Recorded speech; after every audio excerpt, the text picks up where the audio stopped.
Hello and welcome back to our channel. From today, we will share 20 best essential oils for skincare, one by one.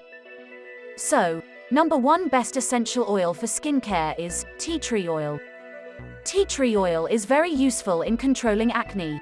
It exhibits antimicrobial activity against P. acnes, the acne-causing bacteria, and helps in keeping the skin clear and preventing further breakouts.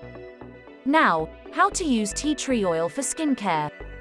You will need 5 to 6 drops of tea tree oil and 1 tablespoon honey. Now, preparation. Mix the oil with honey and apply to your face. Wait for at least 15 to 20 minutes and then wash off. So, how often should you do this? And the answer is, once daily.